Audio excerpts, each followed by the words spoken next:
अजित पवार यांच्या अकाली जाण्यामुळे पुणे झेडपी इलेक्शनचं सगळं चित्रच पालटून गेलंय। राष्ट्रवादी भाजपनं तर प्रचारच बंद करून टाकला। त्यामुळे निकालामध्ये राष्ट्रवादीच्या घड्याळाला प्रचंड सहानुभूती मिळणार का हे पाहायचंय। तरीही राष्ट्रवादीचा बालेकिल्ला असलेल्या पुणे झेडपीत नेमक्या लढती नेमक्या काय आहेत त्यावर एक नजर टाकूयात।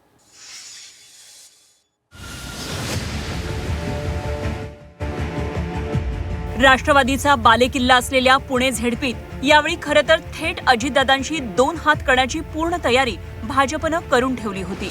त्यासाठी भोर पुरंदरच्या माजी काँग्रेस आमदारांनाही भाजपात आणून ठेवलेलं। पण ऐन झेडपी इलेक्शनच्या तोंडालाच अजित पवारांचं विमान बारामती धावपट्टीनजीक कोसळलं आणि सगळं होत्याचं नव्हतं होऊन बसलं। अख्खा जिल्हा दुःखाच्या सागरात बुडून गेल्यानं राष्ट्रवादी पाठोपाठ भाजपनं जाहीर प्रचार बंद करून टाकलाय। स्थानिक उमेदवारांनीच घरोघरी पत्रकं वाटून कसंबसं चिन्ह मतदारांपर्यंत पोहोचवण्याचा प्रयत्न चालवलाय। पुणे झेडपी इलेक्शनमध्ये खरं तर भाजपने अजितदादांच्या राष्ट्रवादीशी दोन हात करण्याची पूर्ण तयारी केली होती। स्वतः सीएम दोन सभा घेणार होते, पण मध्येच अजितदादांची अकाली एक्झिट झाली आणि जिल्ह्याचं राजकीय चित्र सगळं पालटून गेलेलं आहे। किंबहुना भाजपला आता राष्ट्रवादी विरोधात त्या ताकदीनं किंवा त्या आक्रमकपणे अजिबात लढता येणार नाही। त्यामुळं पक्षीय पातळीवर तरी भाजप आता या इलेक्शनमध्ये नेमकं पुढं कसं जाणार आणि राष्ट्रवादीने तर क्लिअर कट जाहीरच करून टाकले, आम्ही प्रचारच करणार नाही। त्यामुळं आता पुणे झेडपी निकालाचं चित्र नेमकं कसं असेल हे आत्ताच सांगणं मोठं कठीण होऊन गेलं। पुणे जिल्ह्यात 73 झेडपी गटांसाठी तर 13 तालुका पंचायत समित्यांमधील 146 गणांसाठी ही निवडणूक पार पडणार आहे। यंदाच्या निवडणुकीत बरीच राजकीय समीकरणं बदललेली आहेत। पुणे जिल्हा परिषदेमध्ये 73 जागांसाठी निवडणुका होत आहेत।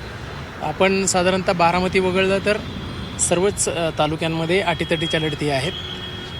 बंडखोरीचं प्रमाण हे अत्यंत कमी आहे, परंतु जे काही इच्छुक होते त्यांना बहुतांश चारही पक्ष मोकळे असल्यामुळे काही ठिकाणी पक्षबदल करून उमेदवारी घेण्यात आलेली आहे। प्रामुख्याने राष्ट्रवादी काँग्रेसचे 2 गट एकत्र झाले असं सांगितलं जात असलं तरी प्रत्यक्षात आंबेगाव आणि मुळशी या 2 तालुक्यामध्ये घड्याळ आणि तुतारी हे 2 चिन्ह जे आहेत ते आमने सामने आपल्याला बघायला मिळतात। पुण्यात बऱ्याच ठिकाणी दोन्ही राष्ट्रवादी घड्याळावरच लढतात। त्यामुळे इंदापूरमध्ये दत्तात्रय भरणे आणि हर्षवर्धन पाटील हे दोन्ही कट्टर राजकीय विरोधक चक्क एकत्र आलेत। त्यांची मुलं निवडणुकीच्या रिंगणात आहेत। यावरून भाजपच्या प्रवीण मानेंनी कडाडून टीका केली, तर विरोधकांना आमच्यातील राजकीय दुहीचा फायदा उचलता येऊ नये म्हणून आम्ही एकत्र आलोत असा दावा या दोघांनीही केलाय। एकामेकांमध्ये गैरसमज निर्माण होऊन देऊ नका। ही निवडणूक आपल्या सगळ्यांच्या दृष्टिकोनातून महत्त्वाची आहे। दादाने आम्हा दोघांना सांगितलं होतं की 24 उमेदवार हे इंदापूरमध्ये आले पाहिजे आणि आपल्या सगळ्यांच्या वतीने आम्ही अजितदादा पवार साहेबांना एक शब्द दिलेला आहे, दादा आम्ही तुम्हाला इंदापूर तालुक्यामधनं 24 उमेदवार निवडून देऊ। इंदापूर तालुका हा स्वाभिमानी तालुका आहे। जेव्हा जेव्हा घराणेशाही उदयास आली तेव्हा त्याला विरोध म्हणून लोकशाही ठामपणे या ठिकाणी घराणेशाहीच्या विरोधात उभी राहील।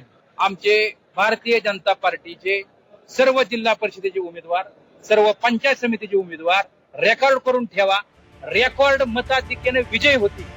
याउलट आंबेगावात मात्र वळसे पाटील आणि देवदत्त निकम यांच्यातील राजकीय हाडवैरामुळे दोन्ही राष्ट्रवादी एकत्र येऊ शकल्या नाहीत। त्यामुळे दोन्ही सेना आणि तुतारी विरुद्ध घड्याळ असं चित्र बघायला मिळतंय। जुन्नरमध्येही शिंदेच्या शिवसेनेविरोधात दोन्ही राष्ट्रवादी ठाकरेंच्या सेनेला सोबत घेऊन लढतात। पुरंदरमध्ये शिवसेना विरुद्ध भाजप विरुद्ध राष्ट्रवादी अशी तिरंगी लढत आहे।